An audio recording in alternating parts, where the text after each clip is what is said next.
ku muriro urabatungura, imbaraga z'Imana zirabatungura, gukora kw'Imana kuratungurana, kurabatungura, nuko ngo imbaraga z'Imana ziruruka, umuriro umanukira mu nzu bari barimo, ngo nuko abantu bose buzura imbaraga z'Umwuka Wera, gutungurana kw'Imana, gutungurana kw'imbaraga z'Imana no gukora kw'Imana, gutungurana no gukora kwa Kristo.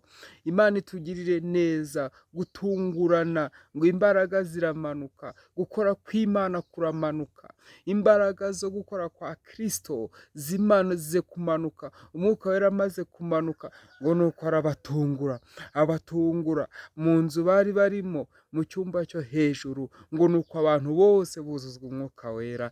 Imana yacu ishimwe cyane, haleluya.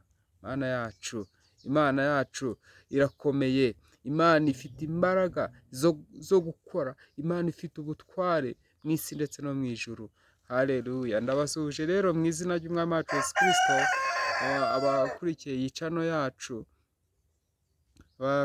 iyi channel yacu, Ihishurirwa TV1. Dushimye Imana ku bwanyu, dushimye Imana ku bw'umugambi wayo, dushimye Imana ku bwo gukora kwayo, dushimye Imana ko itwemereye kongera kubana namwe ku bw'uyu muyoboro wacu Imana yashyizeho kugira ngo tuganire ku byanditswe byera. Imana itugirire neza, haleluya.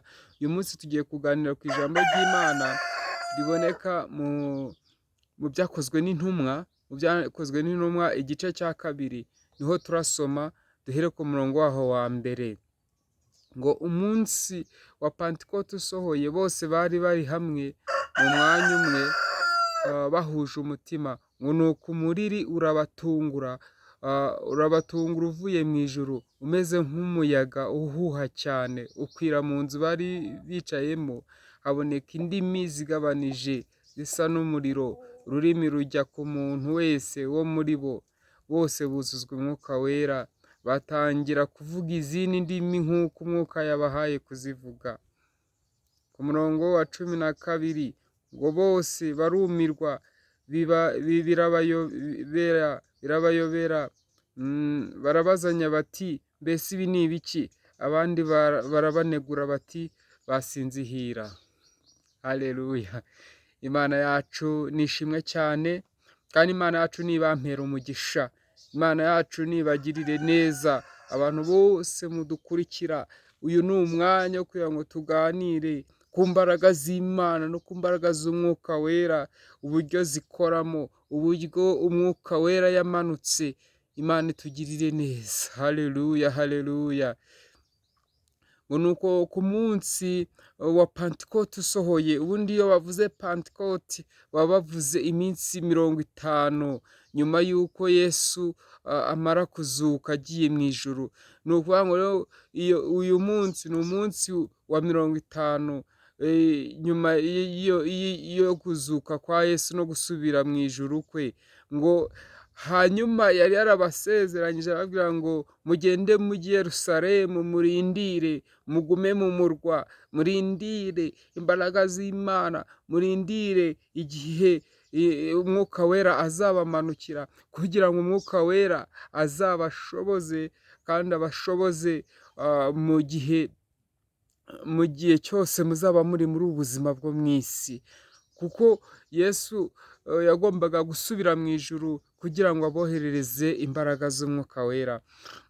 Ngo nuko rero kuko byari isezerano, kuri uyu munsi wa 50 basenga bari Yerusalemu, barindiriye gukora kw'Imana, ngo nuko imbaraga ziramanuka. Ngo zimaze kumanuka kuri uyu munsi wa 50, ngo abantu bose ngo buzura Umwuka Wera, ngo hamanuka ngo umuriri ukomeye cyane.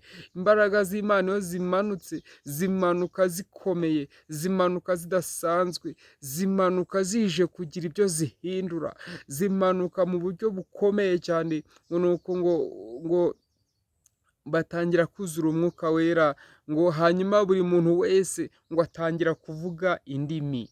atangira kuvuga indimi, ngo atangira kuvuga ururimi, ngo umuntu wese ngo ururimi rwe n'undi urwe, ngo nuko ngo abari bari aho ngaho aho i Yerusalemu, kuko wari umujyi ukomeye cyane, hari abantu batandukanye, abanyamahanga, ngo nuko ngo bakajya bumva ngo barimo baravuga indimi z'iwabo, baratangira bati ese koko mu by'ukuri aba bantu izi ndimi bari kuvuga barimo kuzikura hehe? Ese ni ibiki byabaye byatumye abantu bavuga indimi z'iwacu? Twaba turi kumva barimo baravuga indimi zidasanzwe z'iwacu, kandi aba bantu atari abo mu gihugu cyacu. Ngo nuko abantu birabatangaza, abandi bati reka da, ati aba bantu basinzihira, Imana itugirire neza. Ati ntabwo ari iby'umwuka wera, kuko ngo bari bamaze kuyoberwa, batazi ibyo ari byo, bari badasobanukiwe imbaraga z'Imana no gukora kw'Imana, bari